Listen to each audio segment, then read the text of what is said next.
सभी मित्रों का लक्ष्य तक चैनल पर स्वागत है। यूपी पुलिस कांस्टेबल री एग्जाम के लिए आज की क्लास में हम देखेंगे जीएसटी और नोटबंदी, कृषि, रबी और खरीफ की फसलें और महत्वपूर्ण क्रांति बनने वाले सभी महत्वपूर्ण प्रश्नों को हम देखेंगे। इस क्लास में टॉप 60 प्रश्न आपको देखने को मिलेंगे, जिसमें से 30 जीएसटी और नोटबंदी पर हैं और आगे के जो 30 हैं वो कृषि, रबी, खरीफ की फसलों पर आधारित हैं। एक भी प्रश्न इस क्लास से बाहर नहीं जाएगा। यदि आप नए साथी हैं तो चैनल को सब्सक्राइब जरूर कर लें। पहला प्रश्न, जीएसटी किस तरह का कर है? जो जीएसटी है ये किस प्रकार का टैक्स है इनमें से? उत्तर ऑप्शन नंबर डी, अप्रत्यक्ष कर। ये इनडायरेक्ट टैक्स होता है जीएसटी। आगे प्रश्न है, जीएसटी का आदर्श वाक्य है। इनमें से जीएसटी का आदर्श वाक्य क्या है? उत्तर ऑप्शन नंबर है, एक राष्ट्र, एक कर और एक बाजार। ये जीएसटी का आदर्श वाक्य है। आगे प्रश्न है, वस्तु एवं सेवा कर या जीएसटी की अवधारणा किस देश से शुरू हुई थी? जीएसटी की अवधारणा इनमें से किस देश से शुरू हुई? उत्तर ऑप्शन नंबर है, कनाडा। ये कनाडा से शुरू हुई थी। आगे का प्रश्न, भारत में राष्ट्रव्यापी जीएसटी का विचार सबसे पहले निम्न में से किसके द्वारा प्रस्तावित किया गया था? ये प्रश्न पूछा गया था, जीएसटी का प्रस्ताव किसके द्वारा? उत्तर option number B, Kelkar task force के द्वारा ये प्रस्ताव सबसे पहले। आगे का प्रश्न है, वस्तु एवं सेवा कर या जीएसटी अधिनियम लागू हुआ था? जीएसटी अधिनियम भारत में कब लागू हुआ? उत्तर ऑप्शन नंबर ए, 1 जुलाई 2017 को जीएसटी लागू किया गया था। आगे प्रश्न है, GST goods and service tax का तात्पर्य है। जीएसटी को गुड्स एंड सर्विस टैक्स कहा जाता है। इनमें से इसका तात्पर्य हिंदी में उत्तर ऑप्शन नंबर है, वस्तु एवं सेवा कर। इसे वस्तु एवं सेवा कर कहा जाता है। आगे प्रश्न, जीएसटी विधेयक पारित करने वाला भारत का पहला राज्य था? कौन सा राज्य भारत का जिसने जीएसटी विधेयक सबसे पहले पारित किया? उत्तर option number D, Assam. Assam के द्वारा किया गया था। आगे प्रश्न, जीएसटी परिषद का प्रमुख कौन होता है? जीएसटी काउंसिलिंग का प्रमुख कौन होता है? उत्तर ऑप्शन नंबर सी, केंद्रीय वित्त मंत्री होती हैं इनका यह होता है। आगे प्रश्न, भारत में किस अनुच्छेद में जीएसटी का प्रावधान है? जीएसटी का प्रावधान किस अनुच्छेद में किया गया है? उत्तर ऑप्शन नंबर सी, अनुच्छेद 279A में किया गया है इसका प्रावधान। आगे का प्रश्न, 1946 में जिन करेंसी नोटों का चलन से बाहर किया गया था, विमुद्रीकरण 1946 में भी किया गया और उस समय उत्तर ऑप्शन नंबर डी, 1000 और 10,000 के नोटों को चलन से बाहर कर दिया गया था। वर्ष 2016 में नोटबंदी के दौरान आरबीआई के गवर्नर कौन थे? रिजर्व बैंक ऑफ इंडिया के गवर्नर 2016 में जब नोटबंदी की गई थी, उत्तर option number B, Urjit Patel. उस समय उर्जित पटेल थे।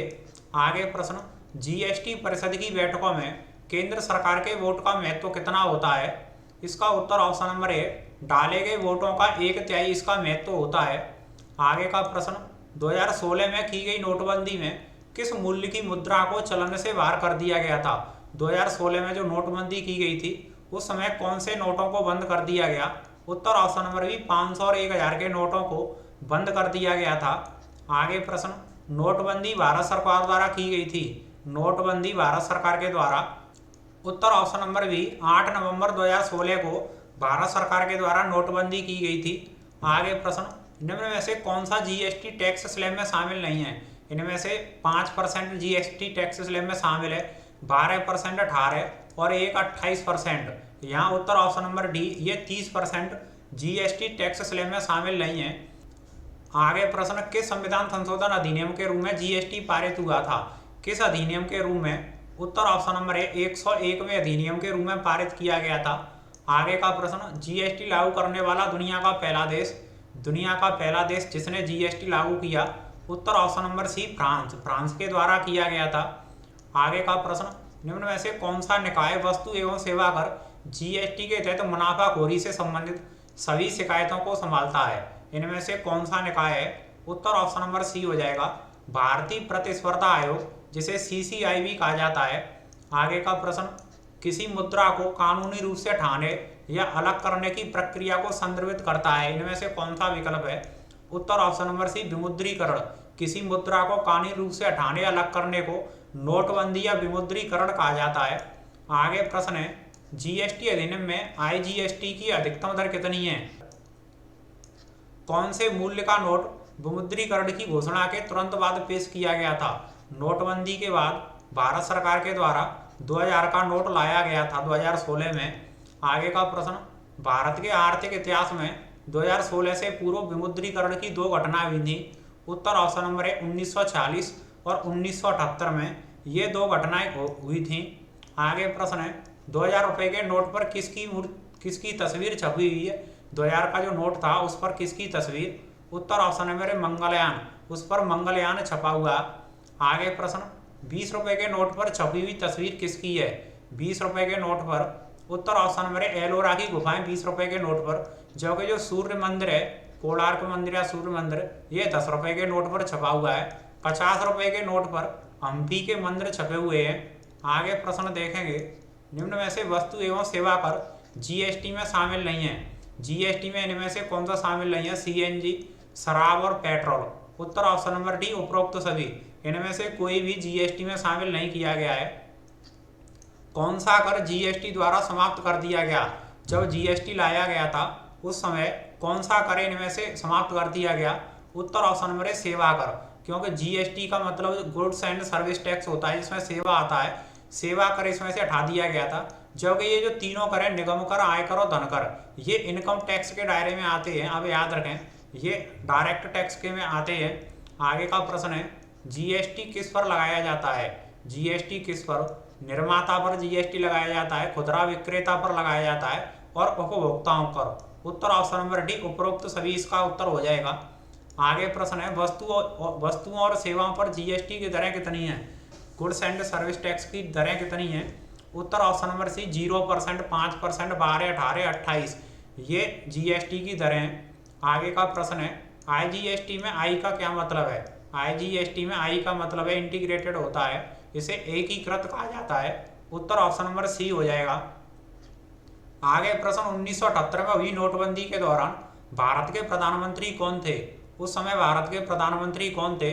उत्तर option number C Morarji Desai उस समय प्रधानमंत्री थे। आगे जो प्रश्न आने वाले हैं कृषि फसलों से संबंधित हैं, जिसमें सबसे पहले फसलों के प्रकार को हम देखेंगे। अब याद रखें, खाद्य फसलें कौन सी होती हैं? गेहूं, चावल, दाल। जो खाद्यान्न जो होती हैं, जो खाद्यान्न फसलें, ये खाद्य फसलें के अंतर्गत आती हैं। जो नगदी फसलें होती हैं, जैसे गन्ना, जूट, कपास और रबड़, ये कैश फसलें होती हैं, जिसे बेचने के उद्देश्य से किया जाता है। बागवानी फसलें कौन सी होती हैं? फल, फूल, सब्जी, ये बागवानी फसलें होती हैं। जबकि जो बागानी क्रॉप है, बागानी चाय और कॉफ़ी, ये बागानी में आती हैं। ये मौसम के आधार पर है। ऊपर इनके प्रकार दे रखे थे। मौसम के आधार पर देखेंगे, रबी की जो फसल है अक्टूबर नवंबर के माह में बोई जाती है।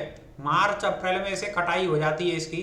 रबी की फसल सर्दियों में की जाती है। गेहूं, जौ, चना, मटर, सरसों, आलू और मसूर, इनको आप याद रखें, प्रश्न पूछे गए थे। और खरीफ की जो फसलें, इनको भी आप याद रखें, जुलाई अगस्त में बोई जाती हैं, सितंबर अक्टूबर में इनकी कटाई हो जाती है। बाजरा, कपास, मक्का, सोयाबीन और अरहर, ये खरीफ की के अंतर्गत आती हैं। और जायद फसलें, जिनमें खरबूज, तरबूज, ककड़ी, ये आदि जो फसलें ये जायद में आती हैं। कौन सी वाणिज्यिक फसलें? इनमें से कॉमर्शियल फसल या कैश फसल कौन सी है? नगदी फसल। कोई भी प्रश्न बन करके आ सकता है। गन्ना, तंबाकू और जूट, ये उपरोक्त सभी इसका उत्तर हो जाएगा। ये सभी कॉमर्शियल फसलें होती हैं। आगे प्रश्न, विश्व में हरित क्रांति का जनक किसे माना जाता है? विश्व में हरित क्रांति का जनक इनमें से उत्तर ऑप्शन नंबर है नॉर्मन ई बोरलॉग को हरित क्रांति का जनक माना जाता है। आगे प्रश्न देखेंगे, भारत में हरित क्रांति का जनक किसे माना जाता है? भारत में हरित क्रांति के जनक उत्तर option number B doctor MS. Swaminathan थे। और इनको भारत सरकार के द्वारा हाल ही में भारत रत्न भी दिया गया था। इनको आप याद रखें, प्रश्न पूछा जा सकता है। हरित क्रांति 1966-67 किससे संबंधित है? हरित क्रांति 1966-67 में हुई थी। ये खाद्यान्न उत्पादन या गेहूं के उत्पादन से संबंधित थी, इसे आप याद रखें। निम्न में से कौन सी रबी की फसल है? इनमें से रबी की फसलें सर्दियों में अक्टूबर नवंबर में बोई जाती हैं। मार्च अप्रैल में इनकी कटाई हो जाती है। चना और मटर, आलू और सरसों, गेहूं और जौ। उत्तर ऑप्शन नंबर डी उपरोक्त सभी हो जाएगा। ये जो सभी फसलें ये रबी की फसलों के अंतर्गत आती हैं। निम्न में से कौन सी खरीफ की फसल है? खरीफ की जो फसल है, मूंगफली खरीफ के अंतर्गत, बाजरा और मक्का, धान और कपास, जो कि बारिश के मौसम में की जाती है, खरीफ की फसलें उपरोक्त सभी हो जाएगा। जून और जुलाई में बोई जाती हैं। आगे का प्रश्न देखेंगे, निम्न में से किस फसल की रोपाई की जाती है? इनमें से रोपाई करके कौन सी फसल की जाती है? उत्तर ऑप्शन नंबर है धान। धान की रोपाई की जाती है। आगे का प्रश्न देखेंगे, भारत का कौन सा राज्य चावल का सर्वाधिक उत्पादन करता है? चावल का उत्पादन इनमें से किस राज्य में सबसे अधिक? उत्तर ऑप्शन नंबर सी पश्चिम बंगाल में चावल सबसे अधिक उत्पादित होता है। भारत में सबसे अधिक कपास का उत्पादन कौन सा राज्य करता है? कपास के उत्पादन में किस राज्य का नंबर 1 है? उत्तर option number C Gujarat. Gujarat में कपास का उत्पादन सर्वाधिक होता है। आगे का प्रश्न है, भारत में गन्ने का सबसे बड़ा उत्पादक राज्य है? गन्ने का उत्पादन भारत में उत्तर option number B Uttar Pradesh. UP में सर्वाधिक गन्ना गेहूं यूपी में सर्वाधिक किए जाते हैं। आगे का प्रश्न, सोयाबीन का सबसे अधिक उत्पादन करने वाला राज्य इनमें से? सोया स्टेट के नाम से इसे जाना जाता है। उत्तर ऑप्शन नंबर सी मध्य प्रदेश। एमपी में सोयाबीन सबसे अधिक उत्पादित की जाती है। आगे प्रश्न, जूट की खेती के लिए सर्वाधिक उपयुक्त मिट्टी कौन सी है? इनमें से कौन सी मिट्टी जूट की खेती के लिए? उत्तर ऑप्शन नंबर डी दोमट या जलोढ़ मिट्टी, ये इसके लिए सर्वाधिक उपयोगी है। देश में सबसे अधिक कॉफी का उत्पादन किस राज्य में होता है? चाय का उत्पादन असम में सर्वाधिक होता है, आप याद रखें, असम में चाय का उत्पादन सर्वाधिक होता है, जबकि कॉफी का उत्पादन उत्तर ऑप्शन नंबर है कर्नाटक में। देश की जितनी कॉफी है उसका 70% से अधिक कर्नाटक में उत्पादित होता है। आगे प्रश्न, किस राज्य को मसालों का बगीचा कहा जाता है? इनमें से मसालों का बगीचा उत्तर ऑप्शन नंबर सी केरल को मसालों का बगीचा कहा जाता है। आगे का प्रश्न, किस राज्य को धान का कटोरा कहा जाता है? धान का कटोरा उत्तर ऑप्शन नंबर बी छत्तीसगढ़ को धान का कटोरा कहा जाता है। आगे कुछ महत्वपूर्ण क्रांतियों से संबंधित है, इस टॉपिक से भी प्रश्न बन करके आया था। इनमें से कौन सा जोड़ा सही नहीं है? पहला विकल्प देखेंगे, श्वेत क्रांति का संबंध दुग्ध उत्पादन से, ये एकदम सही है। दूसरा, हरित क्रांति खाद्य उत्पादन या खाद्यान्न से, ये भी सही है। तीसरा, नीली क्रांति चावल से संबंधित नहीं है। नीली क्रांति का जो संबंध है ये मत्स्य उत्पादन से, इसलिए गलत है। और भूरी क्रांति है उर्वरक उत्पादन से, इसे आप याद रखें। काली क्रांति का संबंध किसके उत्पादन से है? काली क्रांति का उत्पादन उत्तर ऑप्शन नंबर बी कोयला, ये कोयला के उत्पादन से संबंधित है। आगे प्रश्न, गुलाबी क्रांति किसके उत्पादन से संबंधित है या किससे संबंधित है? गुलाबी, उत्तर ऑप्शन नंबर बी झींगा, ये झींगा से संबंधित है। आगे का प्रश्न देखेंगे, नीली क्रांति का संबंध किसके उत्पादन से है? नीली क्रांति का उत्तर ऑप्शन नंबर है मत्स्य, इसका उत्पादन मत्स्य से है, जबकि गेहूं का ये हरित क्रांति से है, यही महत्वपूर्ण है। आगे का प्रश्न है, कौन सी फसल नगदी फसल में सम्मिलित है? इनमें से कौन सी फसल नगदी में? गन्ना, कपास और जूट। उत्तर ऑप्शन नंबर डी उपरोक्त सभी हो जाएगा। आगे का प्रश्न देखेंगे, भारतीय राज्यों में दालों का सबसे बड़ा उत्पादक है? भारतीय राज्यों में दाल सबसे अधिक किस राज्य में? उत्तर ऑप्शन नंबर सी मध्य प्रदेश में दालों का उत्पादन सर्वाधिक होता है। भारत में कौन सी एजेंसी खाद्यान्न उत्पादन की खरीद, वितरण और भंडारण के लिए जिम्मेदार है? इनमें से कौन सी एजेंसी है? उत्तर ऑप्शन नंबर डी भारतीय खाद्य निगम, ये इसके लिए जिम्मेदार होती है। आगे प्रश्न, भारत में सबसे कम वर्षा वाला स्थान कौन सा है? इनमें से सबसे कम वर्षा लेह में होती है। भारत में लेह में सबसे कम वर्षा। आगे प्रश्न, विश्व का सबसे अधिक वर्षा वाला स्थान कौन सा है? सबसे अधिक वर्षा विश्व में भारत का जो मेघालय का मौसिनराम है, यहाँ पर सर्वाधिक वर्षा होती है, आप याद रखें। आगे का प्रश्न देखेंगे, भारत के उत्तरी मैदानों में शीत ऋतु में वर्षा होती है, किसके द्वारा होती है? उत्तर ऑप्शन नंबर है पश्चिमी विक्षोभों से।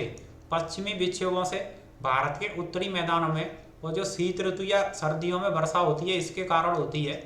आगे प्रश्न, रेगुर किसका नाम है? इनमें से रेगुर किसका नाम है? उत्तर ऑप्शन नंबर बी काली मिट्टी, काली मिट्टी का नाम रेगुर है। कौन सी मिट्टी नदियों द्वारा निर्मित है? इनमें से नदियों के द्वारा निर्मित मिट्टी, उत्तर ऑप्शन नंबर सी जलोढ़ मिट्टी, ये नदियों के रेत द्वारा निर्मित है। आगे का प्रश्न, भारत में सर्वाधिक क्षेत्र पाया जाता है, सर्वाधिक क्षेत्र इनमें से किसका पाया जाता है?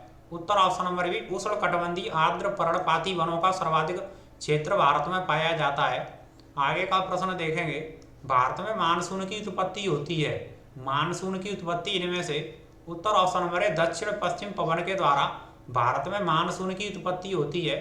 आगे का प्रश्न, कृषि किस सूची का विषय है? कृषि किस सूची के अंतर्गत रखा गया है? उत्तर ऑप्शन नंबर है राज्य सूची, ये राज्य सूची का विषय होता है कृषि। इसी तरह से इम्पोर्टेंट टॉपिक जो यूपी कांस्टेबल में जिससे प्रश्न बन करके आएगा, हम क्लास लेकर के आते रहेंगे। सभी साथी एक बार इस चैनल को, वीडियो को लाइक शेयर जरूर कर दें। एंड तक देखने के लिए बहुत बहुत धन्यवाद।